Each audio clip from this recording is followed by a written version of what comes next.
one thing I love about sports, about life in general, is the ability to improve and figuring out ways to improve in anything. So I hated those days. So those days and nights after a loss, I couldn't stand them. I had trouble sleeping. I'll be honest, I wasn't the healthiest. You're probably supposed to get rid of that a little bit quicker. But for me, I had, and my coach and I would talk about like, just give me that day. And then next day, I'll be right back on the practice court and ready to go for absolutely anything and everything we can do to get better.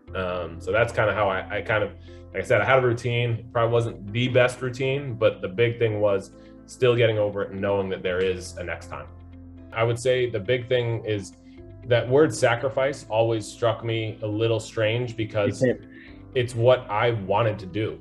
And so I think if you're a parent and your kid wants to do it, it's not a sacrifice. I missed some parties in high school, 100%. I missed some social gatherings. I missed the fact that every one of my friends in high school was right after the bell rang, they were hanging out in the parking lot.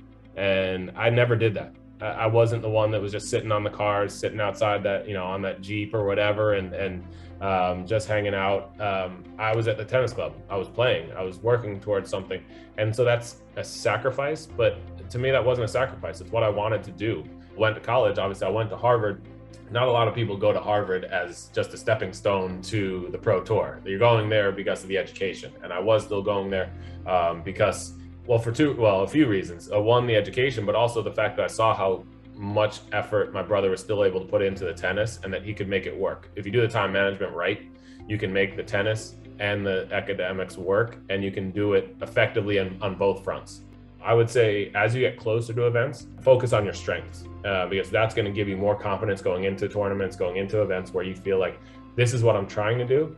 And if I can make this happen, I'm going to have success, as much success as I can have in this event if I'm doing the things that that's kind of my plan A. There are players that force you into plan B because they're playing their plan A and it's pushing you back and it's forcing you. But you want to think about and visualize your preparation as if you're going to be the one that's controlling the points, controlling the rallies, and controlling the outcome. You look at a place like ICL and there's a lot of like-minded people. There's a lot of people that have the same passion, the same vision, the same ideas for what their life, their careers can turn out. And that's one thing that I feel like I missed out on a little bit because I went to public high school. So there's a lot of kids that some weren't going to college, some were going to college just for academics, some were in theater, some, it's very, a very wide scope of what people were interested in. But I didn't feel like I had a lot of people I could walk into class with and say, hey, this is why I'm so focused on this. This is what I didn't have people that I could relate to saying, hey, I just got up at 5:30 and I practiced for an hour before I got to this English class.